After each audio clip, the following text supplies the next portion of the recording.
It's another year, and this August brought us another round of EA's American football sim, Madden 21.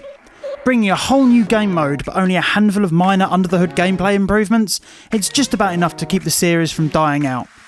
Whilst the Yard does offer a breath of fresh air and a new creative way to play, the legacy issues and the lack of development in some of the game's long-standing game modes is a little disappointing. Jumping into a game provides a familiar look and feel, with its high detail, immersive atmosphere, true-to-life stadium design, recognisable player models, and varied, engaging commentary. It provides the usual polished and smooth experience that feels like the cutting-edge sports simulator we have come to expect. Sadly, the padding around the action is still lacking some of the classic over-the-top NFL fanfare and ceremony that fans of the sport are accustomed to watching, just falling short of the just like on TV experience the developers were aiming for. Gameplay generally feels faster, more responsive, and overall you as the player feel more in control of your character over the previous year's offerings. The ball carrier experience feels more exciting, and the skills control feel as though you have a greater influence when premeditating the outcome of an engagement, providing additional directional hurdles and more responsive control when using the right stick manoeuvres. Defensive play presents a more interactive feel with on-screen prompts and better feedback when locked into tight engagement. Tackling has received a slew of new animations and interactions, making for a more realistic experience when engaging with other players midfield. Whilst the overall gameplay improvements are somewhat minor, they do contribute to a generally more enjoyable and engaging experience, something which I personally never felt as though the game needed, but certainly a welcome addition. Unfortunately, the same bugs still persist, with terrible player model collision and frame drops so bad at key moments of play, I literally missed a field goal as a result. The face of the franchise mode offers little to captivate you, playing out a cliché you versus rival tale. The story begins as you recount the tales of your rise to fame to a reporter in the school gymnasium where your journey began. Tommy, your rival, harbours a secret heart condition which prematurely accelerates you from the bench to the field. I won't divulge too many spoilers, but despite a string of crushing wins and relentless commentary on your exceptional performance, the cutscenes and coach narrative still depict you as a decidedly mediocre quarterback. That is, until you almost immediately get drafted into your dream NFL team. The animation feels unrefined and dated, with frequent visual glitches and many characters presenting an embarrassing lack of personality.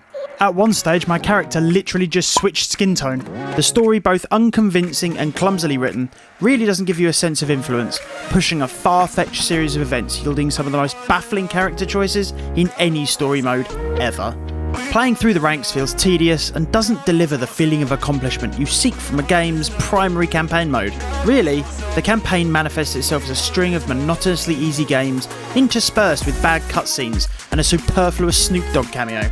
The one respite from the monotony takes the form of a skills test, which comprises of two events: a 40-yard dash which can be easily cheated, yielding a consistent yet arbitrary score of 4.46, and a set of 10 drills which are genuinely less inspired than the training drills themselves, all of which can be completed in under 5 minutes. Overall, face of the franchise feels like more of a token inclusion rather than a key component of the game. This year's big addition takes the form of the Yard. A fast-paced 6v6 pitches superstar lineups against each other on a reduced 80-yard pitch, with a unique playbook, custom rules and game modes, and equally as wacky uniforms. Each team has 3 possessions to try and score, opting for a further 1, 2 or 3-point conversion, requiring different yardage for each. Additionally, you may pass as many times as you like behind the line of scrimmage, adding a more casual, varied approach to the game. The Yard has huge potential to breathe new life. It can feel like a not-so-new and improved iteration on the previous year's Madden, but it's definitely not without its downfalls. The rules and mechanics seem inconsistent between events, which can take a while to learn, and only offers a limited number of rule sets across the limited number of events. With no campaign or franchise mode available to it, the Yard lacks any longevity or progression. And whilst with a bit of time to learn the rules, I found myself genuinely enjoying the experience, I equally as quickly found myself growing tired of the limited avenues to explore. Both the Ultimate Team and franchise mode have barely seen any updates or modifications, except for a small number of additional contracts and minor mechanics tweaks. Still littered with microtransactions and infinitely granular details in terms of management choices, the die-hard fans of these game modes will find them comfortably familiar, albeit maybe too familiar, even down to the in-game menus. All in all, Madden 21 feels like more of an iterative update than a whole new game. If you liked the previous year's offerings with no qualms about the lack of new features or development, then this will be a welcome addition to the collection. If you were looking for something with a bit more to offer, then whilst The Yard does offer a great new way to play, it feels quite claustrophobic with its lack of progression or customisation, leading to a relatively short shelf life. With nothing else on the market in the way of NFL simulation, the lack of competition will not be pushing EA to innovate, and in true EA style they can peddle the same game year after year, masquerading a minor update as an entirely new game and collecting the revenue that comes with it. I've been Ben from Invicta magazine and thank you for watching. Let us know what you think in the comments, and if you enjoyed it, please do give the video a like and a share. Don't forget to hit that subscribe button to keep up with all our latest content. You can also find us on Facebook, Instagram and Twitter, plus we stream regularly on Twitch, and you can find all those links in the description below along with our website. See you next time and goodbye for now.